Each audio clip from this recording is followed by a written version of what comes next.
Isaïe, chapitre 17. Oracle sur Damas. Voici Damas ne sera plus une ville, elle ne sera qu'un monceau de ruines. Les villes d'Aroër sont abandonnées, elles sont livrées aux troupeaux. Ils s'y couchent et personne ne les effraie. C'en est fait de la forteresse d'Éphraïm et du royaume de Damas et du reste de la Syrie. Il en sera comme de la gloire des enfants d'Israël, Dieu l'Éternel des armées. En ce jour, la gloire de Jacob sera affaiblie, et la graisse de sa chair s'évanouira. Il en sera comme quand le moissonneur récolte les blés, et que son bras coupe les épis, comme quand on ramasse les épis dans la vallée de Réphaïm. Il en restera un gaspillage, comme quand on secoue l'olivier. 2, 3 olives au haut de la cime, 4, 5 dans ses branches à fruits, dit l'Éternel, le Dieu d'Israël. En ce jour, l'homme regardera vers son Créateur, et ses yeux se tourneront vers le Saint d'Israël. Il ne regardera plus vers les autels, ouvrage de ses mains, et il ne contemplera plus ce que ses doigts ont fabriqué, les idoles d'Astarté et les statues du soleil. En ce jour, ces villes fortes seront comme des débris dans la forêt et sur la cime des montagnes, abandonnées devant les enfants d'Israël, et ce sera un désert. Car tu as oublié le Dieu de ton salut, tu ne t'es pas souvenu du rocher de ton refuge. Aussi tu as fait des plantations d'agréments, tu as planté des ceps étrangers. Lorsque tu les plantas, tu les entouras d'une haie, et bientôt tu les fis venir en fleurs, mais la récolte a fui au moment de la jouissance, et la douleur est sans remède. Oh, quelle rumeur de peuples nombreux! Ils mugissent comme mugit la mer, quel tumulte de nations! Elles grondent comme grondent les eaux puissantes. Les nations grondent comme grondent les grandes eaux. Ils les menacent et elles fuient au loin, chassées comme la balle des montagnes au souffle du vent, comme la poussière par un tourbillon. Quand vient le soir, voici c'est une ruine soudaine. Avant le matin, ils ne sont plus. Voilà le partage de ceux qui nous dépouillent, le sort de ceux qui nous pillent. Chapitre 18. Terre, où retentit le cliquetis des armes, au-delà des fleuves de l'Éthiopie, toi qui envoies sur mer des messagers, dans des navires de joncs voguant à la surface des eaux. Allez, messagers, rapides vers la nation forte et vigoureuse, vers ce peuple redoutable depuis qu'il existe, nation puissante et qui écrase tout, et dont le pays est occupé par des fleuves. Vous tous, habitants du monde, habitants de la terre, voyez la bannière qui se dresse sur les montagnes. Écoutez la trompette qui sonne. Car ainsi m'a parlé l'Éternel, je regarde tranquillement de ma demeure, par la chaleur brillante de la lumière, et par la vapeur de la rosée, au temps de la chaude moisson. Mais avant la moisson, quand la pousse est achevée, quand la fleur devient un raisin qui mûrit, il coupe les sarments avec des serpes, il enlève, il tranche les ceps. Ils seront tous abandonnés aux oiseaux de proie des montagnes et aux bêtes de la terre. Les oiseaux de proie passeront l'été sur leurs cadavres, et les bêtes de la terre y passeront l'hiver. En ce temps-là, des offrandes seront apportées à l'Éternel des armées, par le peuple fort et vigoureux, par le peuple redoutable depuis qu'il existe. Nation puissante et qui écrase tout, et dont le pays est coupé par des fleuves. Elles seront apportées là où réside le nom de l'Éternel des armées sur la montagne de Sion. Chapitre 19. Oracle sur l'Égypte. Voici l'Éternel est monté sur une nuée rapide, il vient en Égypte. Et les idoles de l'Égypte tremblent devant lui, et le cœur des Égyptiens tombe en défaillance.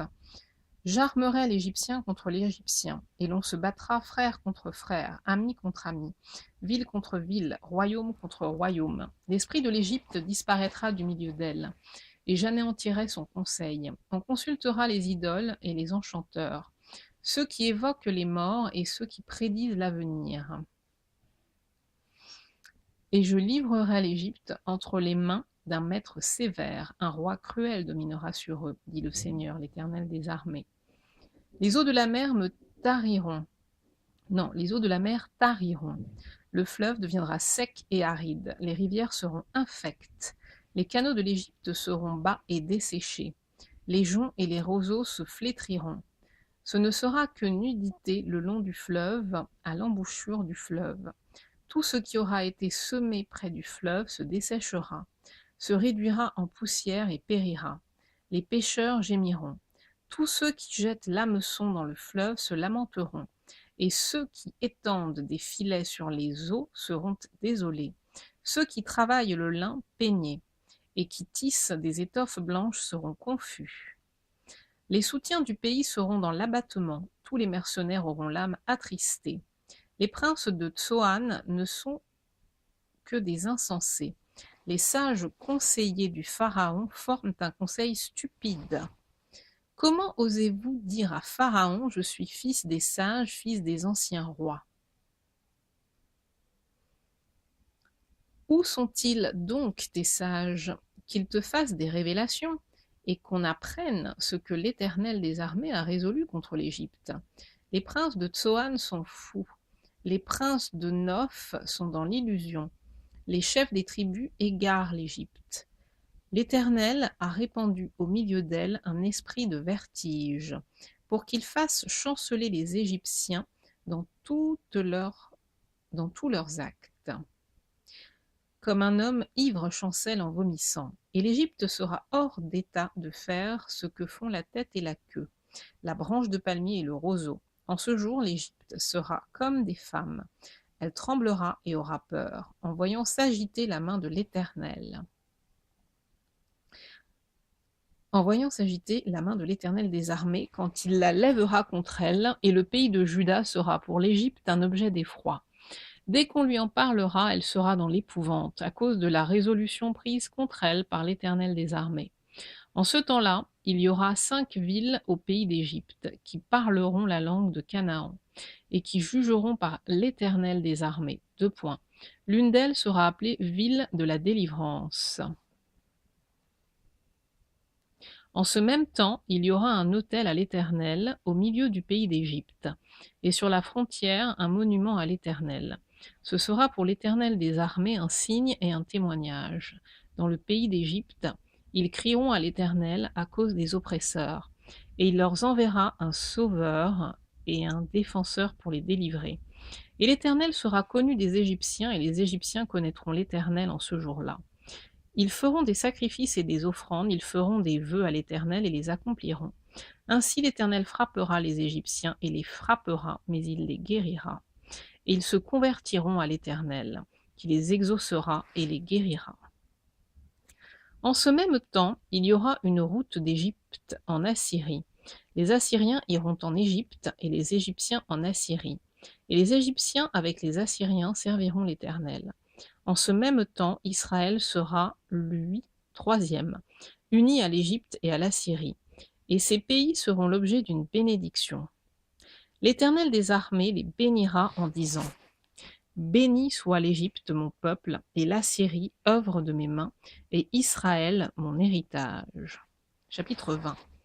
L'année où Tartane, envoyé par Sargon, roi d'Assyrie, vint assiéger Asdod et s'en empara, en ce temps-là, l'Éternel adressa la parole à Isaïe, fils d'Athmos, et lui dit: 2 points. Va, détache le sac de tes reins et ôte tes souliers de tes pieds. Il fit ainsi, marcha nu et déchaussé. Et l'Éternel dit: 2 points. De même que mon serviteur Isaïe marche nu et déchaussé, ce qui sera dans 3 ans un signe et un présage pour l'Égypte et pour l'Éthiopie, de même le roi d'Assyrie emmènera de l'Égypte et de l'Éthiopie captifs et exilés les jeunes hommes et les vieillards nus et déchaussés, et le dos découvert à la honte de l'Égypte.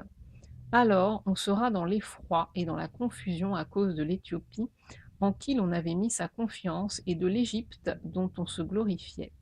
Et les habitants de cette côte diront en ce jour: voilà ce qui est devenu l'objet de notre attente, sur lequel nous avions compté pour être secourus, pour être délivrés du roi d'Assyrie.